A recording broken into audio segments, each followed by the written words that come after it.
نبی کریم علیہ السلام نے فرمایا، بخاری مسلم ہے، فرمایا 7 ہلاک کرنے والی چیزوں سے بچنا، اگر ان میں تم چلے گئے تو ہلاک ہو جاؤ گے۔ 7 چیزیں ہیں جو تمہیں ہلاک کر دیں گی۔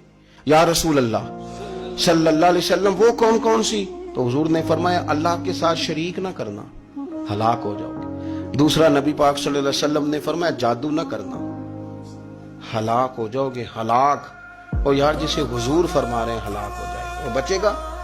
نبی پاک صلی اللہ علیہ وسلم نے تیسرے نمبر پر فرمایا جس شخص کے قتل کرنے کو اللہ نے حرام قرار دیا ہے اسے قتل نہ کرنا، ہلاک ہو جاؤ گے۔ چوتھے نمبر پر رسول پاک علیہ السلام نے فرمایا سود نہ کبھی بھی کھانا، ہلاک ہو جاؤ گے، ہلاک۔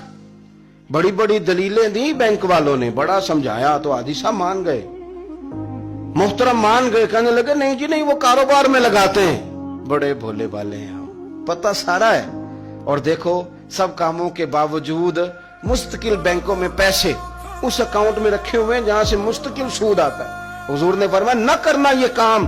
تو کہتے میں سود پہ پیسے لے کے کاروبار چمکاؤں گا، تیرے نبی پاک نے تو فرمایا تو ہلاک ہو جائے گا۔ تو کہتا میں میل لگاؤں گا، حضور نے تو فرمایا ہلاکت ہے۔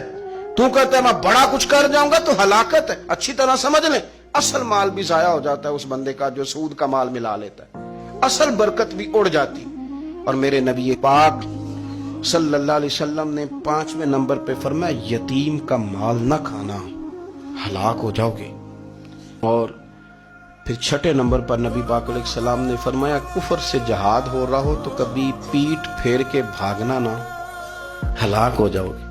اور 7ویں نمبر پر اللہ کے رسول نے فرمایا بے قصور اور بے گناہ عورت پر تہمت نہ لگانا، بلا وجہ بہو کے کھاتے نہ کچھ ڈال دے۔ یہ 7 وہ چیزیں ہیں جو ہلاک کر دیں گے۔